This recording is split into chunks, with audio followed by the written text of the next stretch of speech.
Ok, né, tia? Então, vamos mais uma live. Show de bola. Testando. Você tá com o celular aí, filho? Ah, tá. Só pra testar o som. Digam como está aí. Hoje o Flash está participativo. Talvez ele derrube a câmera, né, Flash? É. É a tua cabaninha aí? Tá, beleza. O somzinho tá bom, né? Então tá beleza. Compartilhe qualquer coisa, né? Se querem ou se quiserem assistir primeiro, depois compartilhar. A galera assiste depois inteiro também. Pode ser importante. Mas vamos lá. Dando uma guardada aí, né? Vamos ver se entra algum pessoal aí, né? Em todo caso. Ai, Jesus. Flash. Pss, pss, pss. Cara. Deixa aí o... Olha, amor. Não, deixa. Tá brincando. Vamos lá. Então. Bem conectado aqui. Pra garantir, né? Vai que solta, né? Show de bola. Vamos lá, pessoal. Então, hoje nós vamos conversar e ler, né, claro, o capítulo 5 da primeira epístola, que é muito interessante, porque ele termina, né, essa carta e a gente vai correlacionar ela muito mais em João. Na verdade, nós já fizemos isso nas outras lives e deu para perceber que realmente, vamos dizer assim, muito do que está contido na imagem de Jesus, retratada por João, no Evangelho de João, é o que está sendo proposto nas cartas. Mas, agora ele escreve diretamente às pessoas que já creem em Jesus. Lembra que nos Evangelhos ele vai falar sobre o Cordeiro de Deus, né, que tira o pecado do mundo, isso, aquilo e tal, enfim. Naquele período, Jesus ainda estava andando, vamos dizer assim, na Terra, necessariamente, né? Nesse corpo físico, ele veio em carne, assim como ele defende, né? Inclusive ele vai dizer que os anticristos são aqueles que dizem que Jesus não veio em carne, mas enfim. E aí, claro, né? Jesus morre, Jesus ressuscita naquele evangelho, a gente vê acontecer, a gente vê mais algumas coisinhas sendo faladas dentro do evangelho, mas hoje a gente está aqui para falar sobre o 5º capítulo de 1 João, e não necessariamente João, ok? Vamos lá então? Primeiro a gente vai fazer a leitura e depois eu vou apontando algumas coisas que eu acho que sejam interessantes. Inclusive a nota de rodapé aqui da minha Bíblia Apologética, ela é bem interessante. E nesse sentido, porque ela resume de uma maneira fácil de entender o que João estava falando nesse capítulo. Então vamos lá. Para que sem mais delongas, né? E qualquer coisa compartilhe essa mensagem se você acha que o que eu estou falando relativamente tem a ver com o que os apóstolos pregaram, com o que Jesus tinha falado. Não porque sou eu, mas porque a mensagem é importante. É pelo ouvir, né? Tecnicamente, que vem a fé, né? Que as pessoas vão crer em Jesus Cristo. Obviamente, nós cobramos das pessoas também atitudes. E vocês vão notar que o apóstolo João, quando ele escreve essa primeira epístola, não está longe disso também. Ele vai cobrar. Ele vai cobrar de você que se diz crente. Ele vai cobrar de você que se diz discípulo de Jesus. Ele vai cobrar de você que se diz nascido de novo. Porque, muito provavelmente, sem ele nos ver, ele nos ama. E para quem ele estava escrevendo essa carta, falando sobre esse Jesus, reiterando o que precisava ser feito, o que precisava, como as pessoas deveriam ser necessariamente, porque ele fala tanto do ser, fazer também. Nós não podemos necessariamente, e fazer literalmente pelo motivo certo. Não que necessariamente, né, a gente não fique feliz com pessoas que aparentemente fazem o bem. E algumas que a gente acha, né, que, vamos dizer assim, tenham espiritualmente, alguma coisa nesse sentido, por exemplo, ou que tem um dom diferente do seu, que fazem muitas vezes para aparecer e não por amor. E é isso que nós vamos ler aqui nesse 5º capítulo aqui. Como que nós podemos realmente dizer que nós servimos a Deus? Legal? Isso te incomoda? Porque é para te incomodar. Porque se eu digo que sou crente, eu tenho que estar praticando isso aqui. Se eu digo que eu sou discípulo de Jesus, se eu digo que eu sou cristão, né? Se eu vou responder o questionário lá que apareceu dizer que eu sou cristão, eu tenho que estar em mente isso aqui também. Porque muitos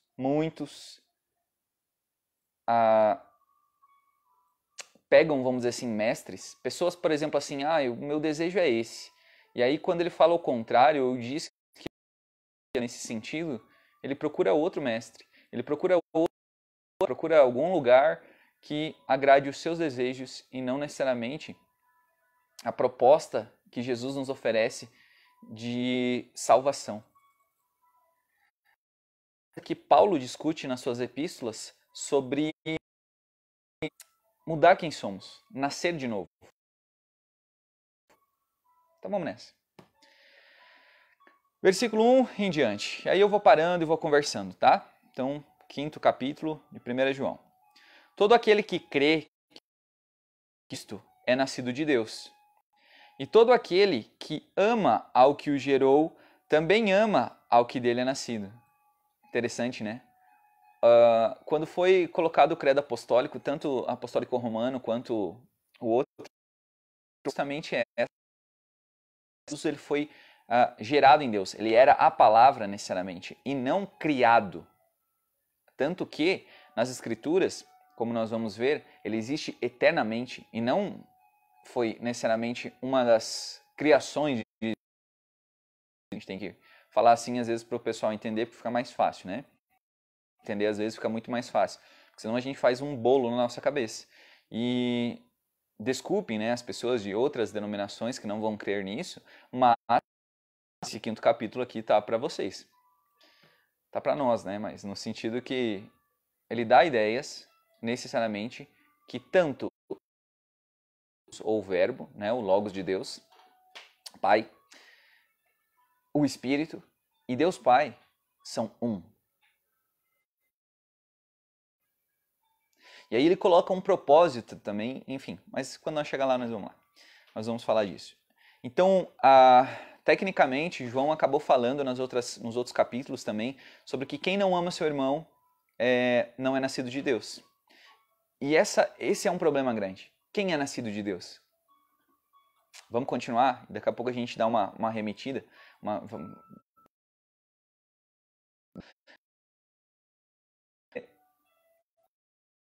Necessariamente, quando eu falo isso, automaticamente a gente já pensa em algumas pessoas que são nascidas de Deus na nossa cabecinha e outras que não são.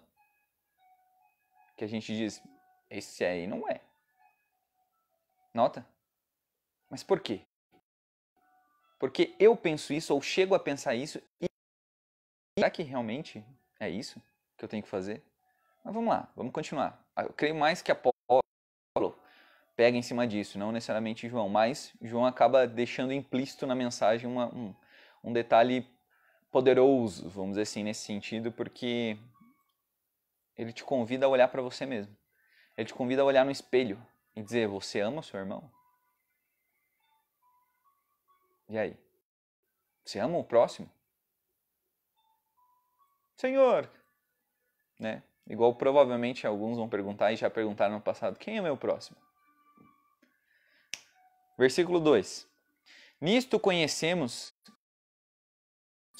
quando amamos a Deus e guardamos seus mandamentos. E quais são os mandamentos de Deus?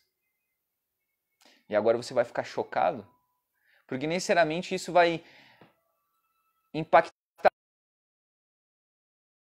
abraçar qualquer doutrina que venham falando no nosso ouvido e dizer, sim, realmente, eu acho que isso é verdade. Mas quais são os mandamentos de Deus? E aí? Mas resumiu em 2. Me complicou a vida, literalmente. Apesar de já aparentar em Deuteronômio, né? Em Êxodo, se eu não me engano também. Mas o qual ele fala que a gente tem que, vamos dizer assim, demonstrar no próximo, ou no sentido, né, amar o mandamento semelhante a amar a Deus e amar o próximo. Parece que me complicou muito mais a vida, hein, Jesus? Vamos nessa. Versículo 3. Porque este é o amor de Deus, que guardemos os seus mandamentos, e os seus mandamentos não são pesados. E aqui eu abro aquela vírgula de novo, não no sentido para adicionar alguma coisa na palavra, mas para que a gente reflita. Como difícil nós largarmos um dos nossos desejos e tal, né? Vamos dizer assim, a gente sabe que aquilo necessariamente está indo diretamente contra a palavra de Deus. Nós queremos fazer mesmo assim, e às vezes fazemos e achamos justificativo e colocamos culpa em tudo, até em Deus às vezes, né? Necessariamente para esse nosso desejo. E, enfim. Por quê? Porque ao mundo. Não é um papo de religioso. Nós estamos apegados a tudo. A gente encontra alguns versículos de Deus para dizer que nós temos que enriquecer, para dizer que nós vamos prosperar, para dizer que nós vamos comer o melhor dessa terra. Mas e se não acontecer de você ter vamos dizer, uma prosperidade material, que seja isso, seja aquilo? Acho que até o apóstolo João vai falar para você o seguinte, ou Jesus, né, nesse sentido, né? Ou não tem como não ligar um ao outro, né? O apóstolo Paulo também. Contanto que tenhamos o que comer, o que vestir, tá tudo certo. Mas não. A ideia do mundo é que você prospere. A ideia do mundo é que logo, sei lá, eu vendo esse, né, pá, topzera. Não faz mal, não tem problema eu comprar realmente isso. Mas olhe no que eu estou focando. Dia a dia pessoas estão morrendo. Só um dia uma pessoa se foi. E o que nós temos a contribuir? Não se trata de impor o cristianismo ou qualquer ismo que as pessoas coloquem dentro da fé cristã. Mas se trata de sermos discípulos de Jesus. Traga reflexões para as pessoas. Nem que seja para vocês discutirem sobre o destino. Será que existe? Será que não existe? Será que existe um ser superior que controla todas as coisas? Será que esse controle é parcial? Será que... Para que desperte na pessoa realmente essa vontade de... Porque talvez ela faça igual eu fazia antigamente. Se eu visse um canal que estava falando de Deus, apesar dos canais, infelizmente, muitos dos que estão na TV são para arrecadar dinheiro e não necessariamente para pregar o evangelho, né? Luiz Eduardo aí, tá? E muito dê dinheiro aqui que você vai receber 10 vezes mais, faça um propósito de fé para que você receba isso, para que você receba aquilo, enfim, várias loucuras que podem acontecer dentro dessa fé. E nós, vamos dizer assim, se é que somos nascidos de Deus, Jesus que nós alegamos conhecer, claro, com atitudes. Essa primeira epístola aqui falou muito disso, em amar as pessoas. Mas agora existe um centro de pessoas que aceitar tudo, ela fazer o que você quiser, e não é isso. Você faz isso com o seu filho? Deixa ele fazer o que ele quiser. Ou aliás, passa a culpa, passa a responsabilidade. Ah, ele já é bem grande. Ele que se acerte com Deus, né? Voltamos para mais uma vez a situação.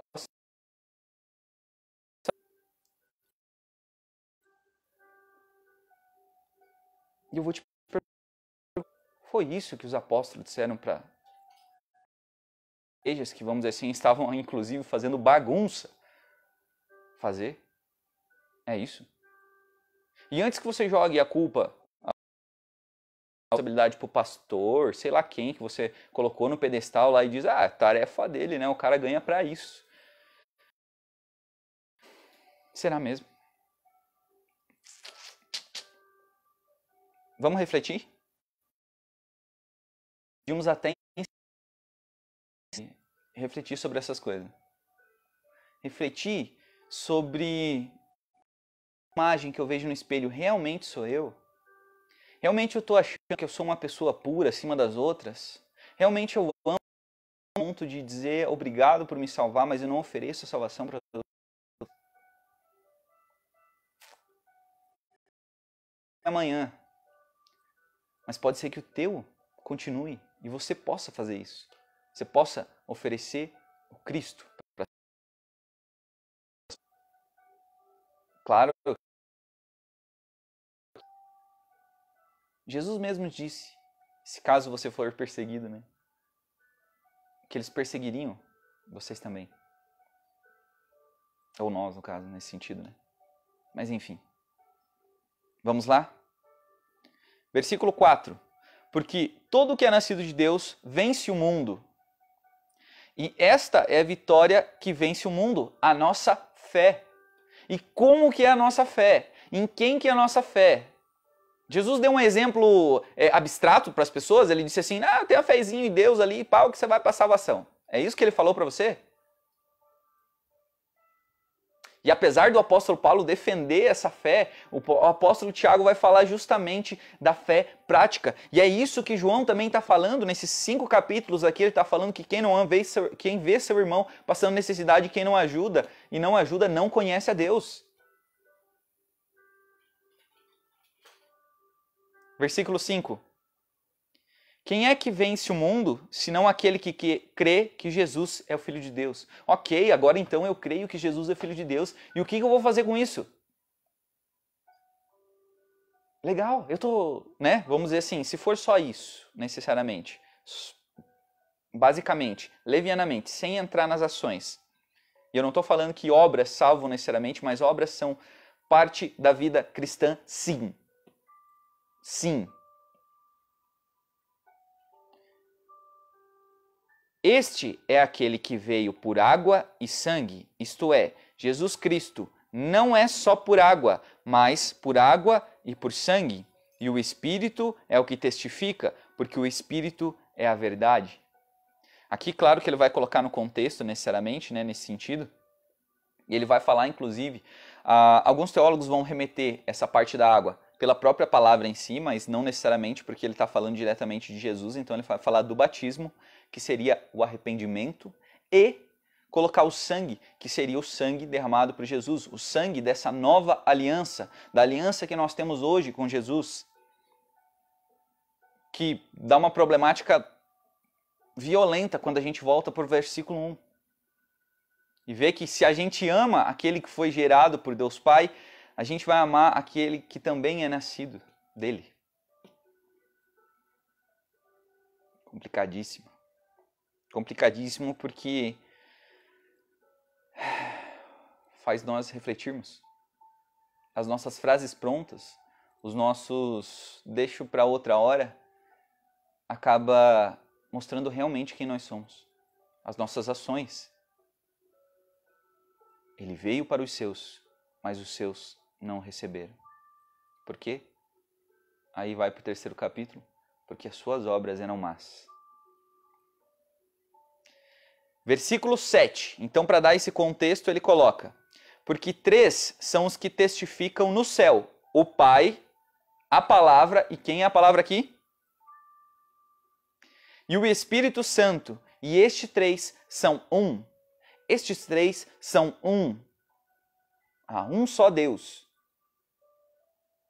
Quem são esses 3? O Pai, a Palavra e o Espírito Santo.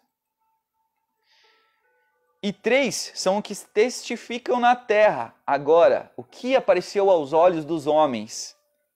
O Espírito e a água e o sangue. E estes 3 concordam num.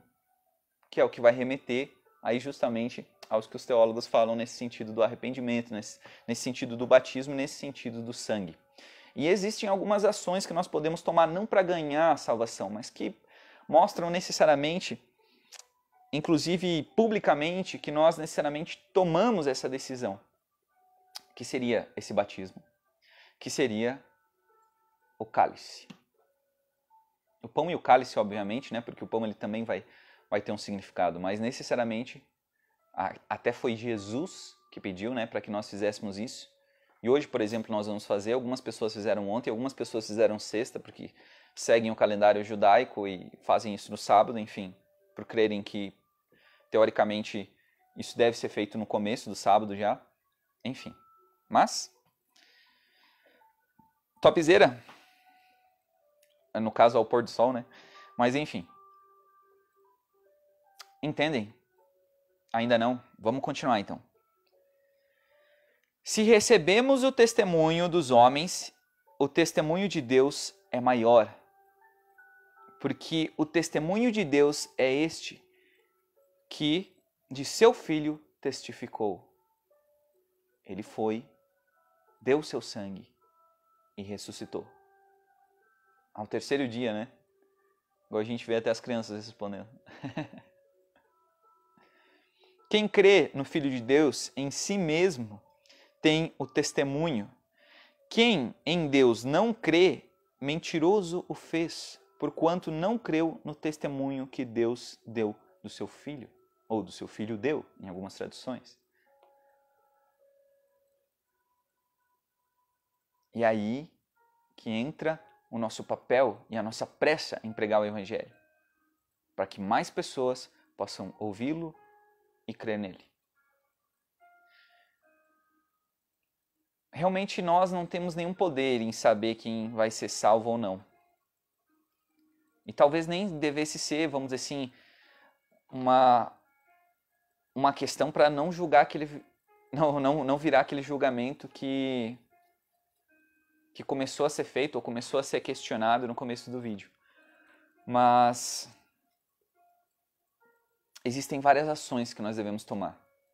E eu espero que as pessoas também tomem essas ações conosco. Se vê o Dudu pecando, meu amigo, vai lá. Chama ele, conversa com ele. Não desiste dele. Porque essa vida é trem-bala parceira. E por mais que esse tabernáculo se desfizer, nós temos morada com Deus.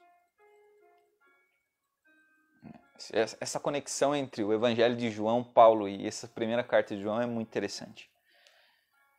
No versículo 11, ele coloca: e o testemunho é este, que Deus nos deu a vida eterna. Vamos ler de novo? E o testemunho é este, que Deus nos deu a vida eterna. E esta vida está em seu Filho. Quem tem o Filho tem a vida. Quem não tem o Filho de Deus não tem a vida. E aí o versículo 13, reconfortante. Estas coisas vos escrevi para que saibais que tendes a vida eterna e para que creiais no nome do Filho de Deus. E é interessante porque não tem como a gente desconectar os versículos e os capítulos, inclusive. Nós acabamos indo para esse último versículo aqui e voltando aos primeiros. Aquele quem vê seu irmão passando necessidade não ajuda, não é nascido de novo. Aquele quem não ama o seu irmão está nas trevas, ainda não passou para a luz. E tantas coisas que nós ouvimos, ou lemos no caso, e foram complicadas. Complicadas de aceitar, porque nós, nesse momento, acabamos colocando um espelho na nossa frente, dizendo: quem sou eu? Quem eu tenho sido? Mas uma pergunta muito mais interessante: quem eu vou ser daqui em diante? Topzera? Versículo 14, não acabou ainda, não acabou ainda. Aqui o meu tradutor ele coloca assim, nessa primeira parte que nós estávamos analisando, ele coloca assim: a fé em Jesus e as suas consequências. A consequência de crer em Jesus verdadeiramente é a vida eterna. E aí, no versículo 14, ele começa colocando um título, né? A eficácia da oração. E essa oração agora ela vai quebrar. Não a minha, necessariamente, que eu vou fazer agora. Mas esses versículos. Se você já não está refletindo, dizendo: poxa, eu sigo esse Jesus. Eu vou lá na tal denominação. Eu faço isso, faço aquilo. Mas agora o negócio vai complicar. Mas lembre que até nesses versículos que nós lemos, os mandamentos de Deus, eles não são pesados. Às vezes é custoso para nós quando nós nos apegamos ao pecado. Quando nós apegamos às coisas que nós sabemos que não agradam a Deus. Quando nós nos apegamos nas coisas longe de nós. Longe, longe, longe. E a cada dia, hoje eu não vou fazer. Senhor, pode ser que eu erre, mas eu não quero fazer isso. Senhor, eu não merecia perdão, mas o Senhor me perdoou. Versículo 14. E esta é a confiança que temos nele, que se pedirmos alguma coisa, segundo a sua vontade, ele nos ouve. Não segundo a minha, segundo a dele. Ele nos ouve. Ele nos ouve. E se sabemos que nos ouve, em tudo o que pedimos, sabemos que alcançamos as petições que lhes fazemos. Eu adoro essa tradução aqui porque ela coloca as petições. Porque alguns teólogos vão falar assim, de baixo para cima é petição, você está pedindo. Você não pode ordenar a Deus. Né? Infelizmente, eu vejo isso muito no mundo gospel hoje, infelizmente. Eu declaro.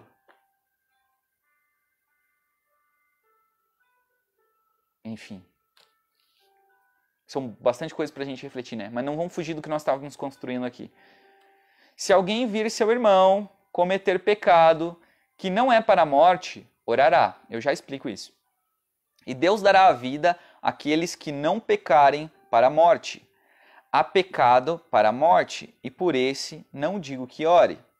E agora, antes de eu fazer essa conexão com o versículo 17, que é o que vai explicar isso também, existe um pecado para a morte. Qual seria o pecado para a morte? A gente viu que tem pecados, tem especificamente um pecado que Jesus coloca como imperdoável, que é a blasfêmia contra o Espírito Santo, naquela passagem do jovem possesso, ok? Mas não é necessariamente isso que ele está falando. Ele está falando, pode ser, mas ele não pode ser de que tipo, pode ser uma hipótese, pode ser porque pode ser esse o ato da pessoa realmente, mas o que ele está falando isso é para as pessoas que não têm conhecimento do que é o pecado e acabam praticando o pecado, porque elas não sabem. Mas há pecados que são para a morte, para você que sabe que é pecado e está praticando o pecado, você já está careca de saber, né, se é que eu posso usar isso, né? Brincadeira bíblica boba, mas tudo bem. E aí, você já está careca de saber que a iniquidade, eu fazer um pecado deliberadamente, sabendo que é pecado, é algo que não agrada a Deus. E aí no versículo 17 ele vai falar justamente isso. Toda iniquidade é pecado. E há pecado que não é para a morte, quando a pessoa não sabe. E aí ele vai continuar falando. Sabemos que todo aquele que é nascido de Deus não peca, ou em algumas traduções coloca como não vive prática do pecado. O que de Deus é gerado conserva-se a si mesmo e o maligno não lhe toca. Por quê? Porque tudo provém disso, né? Tudo a gente remete a tempos diferentes bíblicos, né? Nós vemos lá Adão e Eva pecando. Primeiro Eva. Primeiro Satanás. Primeiro a serpente. Não é que necessariamente nós vamos estudar em escatologia quando nós fizermos algum estudo nesse sentido. E realmente é difícil, é trabalhoso para entender algumas linguagens, isso e aquilo. Por algum motivo o pecado entrou no mundo. Mas foi por desobediência que isso acabou acontecendo. Seja de Satanás, daí seja depois de Eva, e seja depois... E nós pecamos em Adão, e morremos em Adão. Mas em Cristo, nós somos ressuscitados. Vamos lá? Esse versículo 19 parece que está tão fora dos nossos dias hoje, né? Sabemos que somos de Deus e que todo mundo... Aliás, deixa eu fazer a conexão de novo, né? Versículo 18. Sabemos que todo aquele que é nascido de Deus não peca, mas o que de Deus é gerado conserva-se a si mesmo. E o maligno somos de Deus. E que o mundo está no maligno, ou que o mundo jaz no maligno, são também.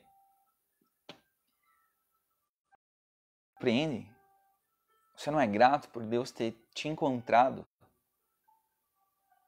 Grato por um dia alguém ter falado sobre o evangelho.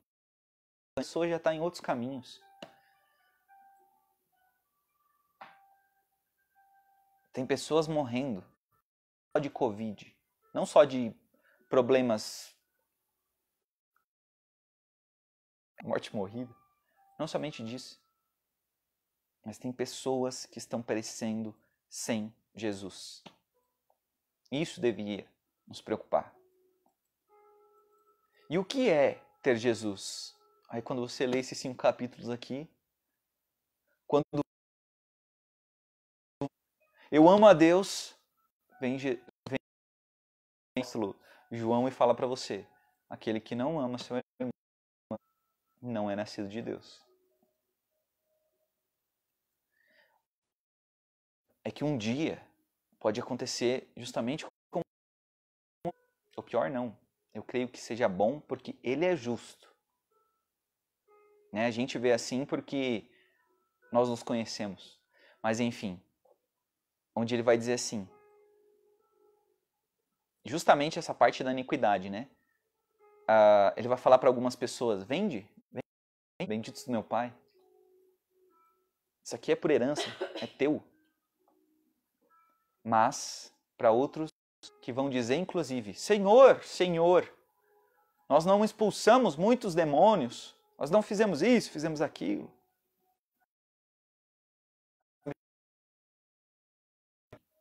Vós que praticais a iniquidade, não vos conheço. Agora a gente está indo um pouquinho, né, a gente foi para João, Paulo, 1 João e Apocalipse. A vantagem é que João está na maior parte deles, né, provavelmente.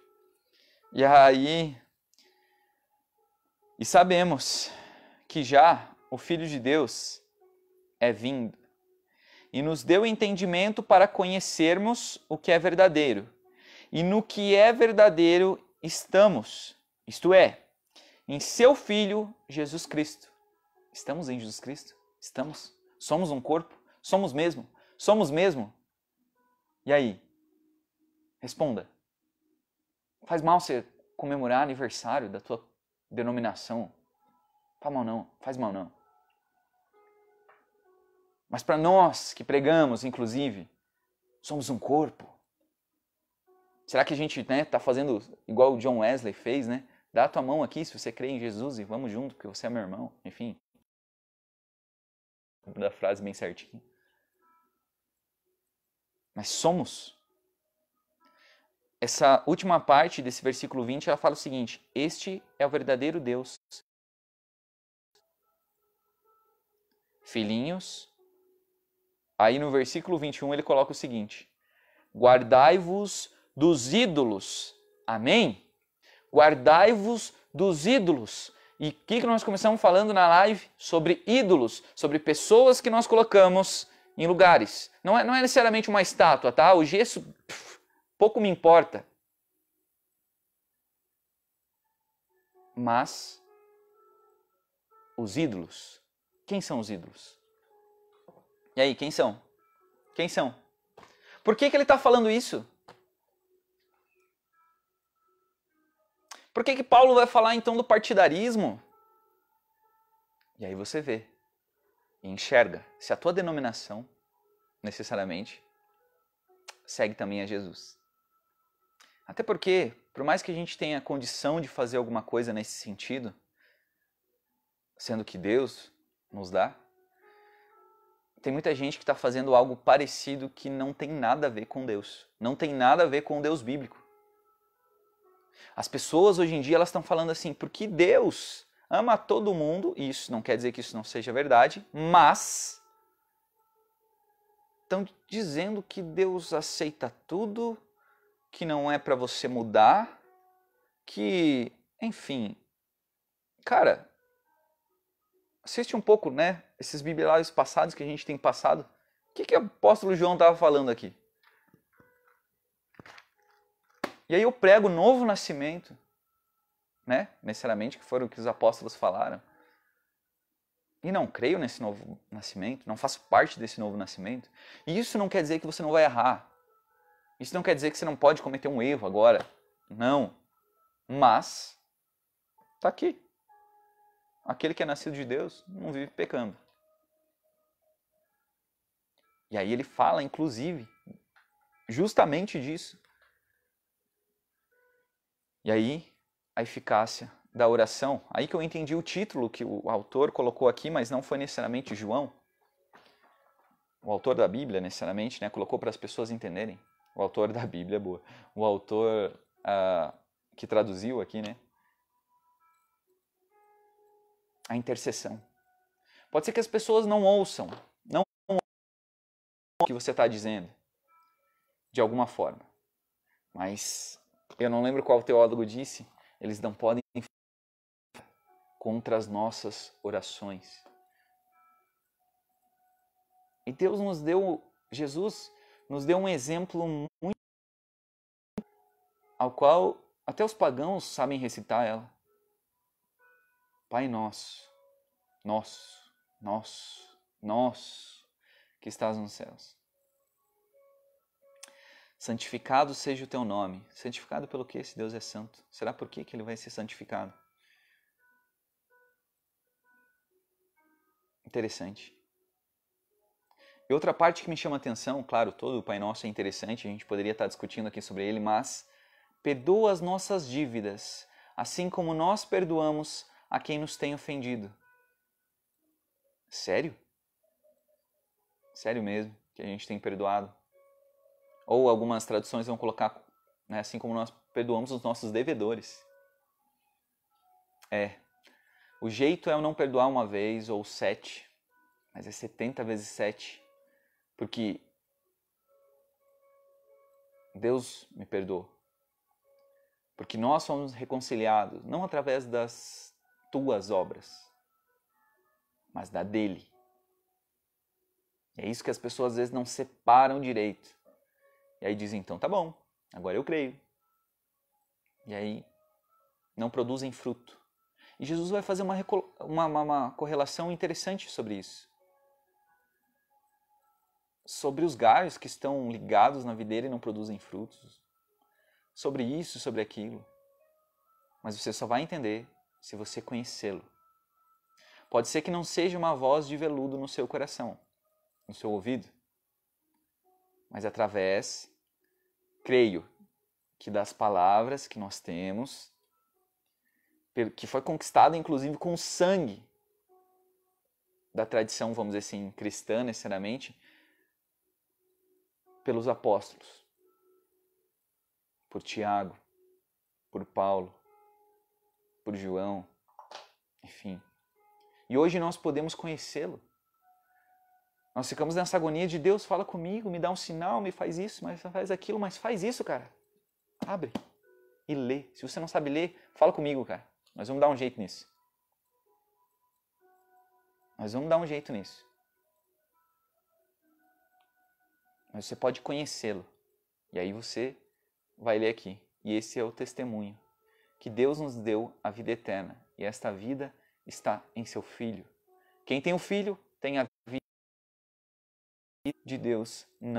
Quem não tem o Filho de Deus não tem a vida. Essas coisas vos escrevi para que saibais que tendes a vida eterna e para que creiais no nome do Filho de Deus. E qual é esse nome? Qual foi o nome que foi exaltado acima de todo nome? Qual é o nome ao qual se dobrará todo o joelho na terra? Nós cantamos isso, nós gritamos isso para o mundo. Nós só não amamos o próximo. É ruim, é ruim. Então, para resumir, as notas que estão aqui na minha Bíblia, ela vai falar o seguinte: o verdadeiro cristianismo é evidenciado pela fé correta. E aí vocês conferem lá no versículo 5. Quem é que venceu o mundo, senão aquele que crê que Jesus é o Filho de Deus? Segundo, pela obediência de Deus. Então a gente vê no versículo 2 e 3. Nisso conhecemos que amamos os filhos de Deus, quando amamos a Deus e guardamos os seus mandamentos. Versículo 3 também, né? Porque este é o amor de Deus, né? Que guardemos seus mandamentos e os seus mandamentos não são pesados. E aí ele vai colocar um terceiro, pelo amor, que são esses 3 versículos, primeiro, segundo e terceiro. E aí lá no versículo 13, que foi esse que eu li agora há pouco, sobre essas coisas vos escrevi, para que saibais que tendes a vida eterna, e para que creiais no nome do Filho de Deus. Ele vai colocar que o apóstolo João ele começa essa sessão final repetindo essa declaração de propósito. Ele escreveu 1 João para cristãos, para você. Pode ter sido, lógico, num contexto para as pessoas conhecerem a Jesus ou para terem essa certeza, pelo menos naquela época, mas para que conhecessem a Deus, pelas suas palavras, nesse sentido, né? Ele deseja que eles tivessem a certeza de que possuíam a vida eterna. Então isso é muito discutido hoje em dia. Agora, estudando um pouco de teologia, necessariamente, nós vemos que isso foi muito discutido, seja na história da igreja, seja na história dos pais da igreja, aqueles que morreram, aqueles primeiros depois dos apóstolos em si, né? Enfim. E durante 1500 anos, e após isso, vamos dizer assim, a gente tem estudado isso, a gente tem encarado isso com seriedade. Para quê? Para que nós possamos fazer a boa e agradável vontade de Deus. No versículo 21, vocês podem estranhar, né? Ele fala contra a idolatria. É estranho porque necessariamente ele estava falando de outras coisas. E eu acabei explicando, né, antes ali também, sobre os ídolos psicológicos que nós desenvolvemos. Sobre as pessoas que nós achamos que são ídolos. E sobre outras coisas que nunca estiveram nas escrituras, que nunca estiveram na boca de Paulo, de Pedro, que as pessoas têm pregado. Nunca. Nunca tiveram. Nunca tiveram na pena. No pergaminho. Nunca tiveram. E cuidado. Cuidado com os falsos mestres. Ele poderia estar advertindo os ouvintes contra o engano dos falsos ensinadores. E aí a gente vê no capítulo 2, versículo 26, no capítulo 3, no versículo 7, e a gente vai ver também em 2 João, versículo 7. Isso também. E era justamente disso que ele estava falando. Porque foi isso que ele falou uns capítulos atrás. Porque ele estava tentando comparar aqui, dizendo que nós podemos desenvolver ídolos. Não precisa ser Baal necessariamente. Não precisa ser o dinheiro, não precisa ser Mamon. Mas pode ser que seja. Pode ser aí que muitas pessoas se perdem e pregam a Deus e colocam a Deus. Inclusive, sem querer, a gente faz isso e coloca o Jesusinho do pedestal. Jesus vai te dar isso, aquilo, aquele outro. Não. Se você crê verdadeiramente no Filho de Deus, você tem a vida eterna. Jesus veio, morreu pelos nossos pecados, ressuscitou no 3º dia. E voltará. É nisso que cremos. É nisso que deveríamos crer. Ele deixou os seus mandamentos e aquele que ama a Deus me segue. Foi isso que ele deixou. Foi outra coisa? Claro que tem mensagens muito mais profundas que nós podemos estudar e nós temos estudado ao longo do tempo. Mas eu não podia terminar esse capítulo 5 aqui de 1 João sem falar disso. Então que nós paremos de substituir Jesus por um Jesus hipotético, que nunca existiu. E que se nós dizemos que nós somos de Deus, que nós somos filhos de Deus, que nós somos nascidos de novo, que nós demonstremos isso.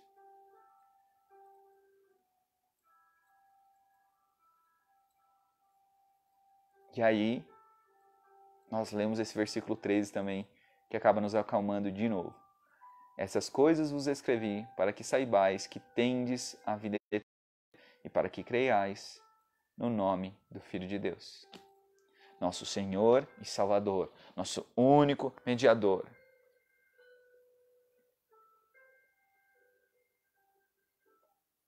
Mas nós estamos longe de entender, talvez, o que Jesus fez. E Ele mesmo, em vida, vamos dizer assim, na terra, falou pra gente: vocês entendem o que eu fiz? Vocês estão brigando por causa de títulos? Vocês estão brigando para ver quem que é o maior, quem que é o menor, quem que não sei o quê? O meu reino não é dessa terra.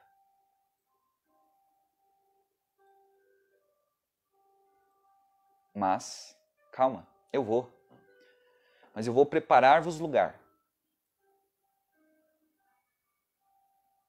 E até o ladrão da cruz resolveu dizer: estarás comigo hoje no paraíso.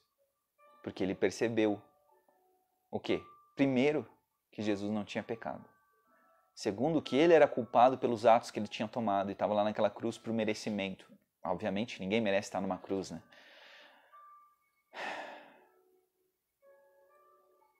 Os cristãos da época, tô brincando, né, nesse sentido, mas os religiosos da época não queriam tirar ele da cruz porque o poder que vem das autoridades é muito maior do que o poder de Deus. E isso não vai acontecer de novo. Mas que preparem as cruzes. E quando forem nos pregar nela, que a gente olhe para essas pessoas com amor e diga: ele morreu por você.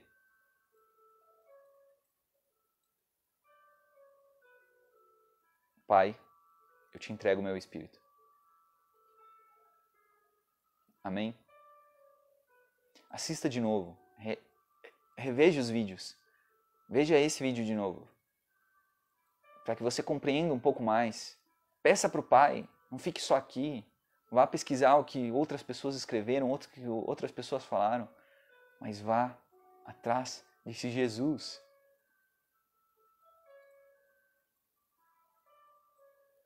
Aquele que abrir a porta. Eu entrarei e cearei com ele. E ele comigo. Show? Sem títulos, sem cargos. Apenas o homem, o pecador, e Jesus, Deus Pai, o Espírito Santo. Um. Deus perfeito. Amém? Um abraço. Se puderem, compartilhem, vejam esse vídeo de novo. Eu creio que vai falar bastante com vocês. Se tiver algum erro, alguma coisa, falem comigo. Se disserem, aliás, perceberem que eu estou errado em alguma convicção que eu passei para vocês, falem também. Eu preciso disso. Eu preciso que vocês participem nesse sentido também. Mas caso não, não tem problema nenhum. Eu sei que eu tenho que mudar muita coisa em mim. Porque eu li 1 João. Porque eu conheci o Evangelho. Porque eu conhecia Jesus. E eu espero que eu continue com essa convicção. Até eu ficar mais parecido com Ele. Um abraço.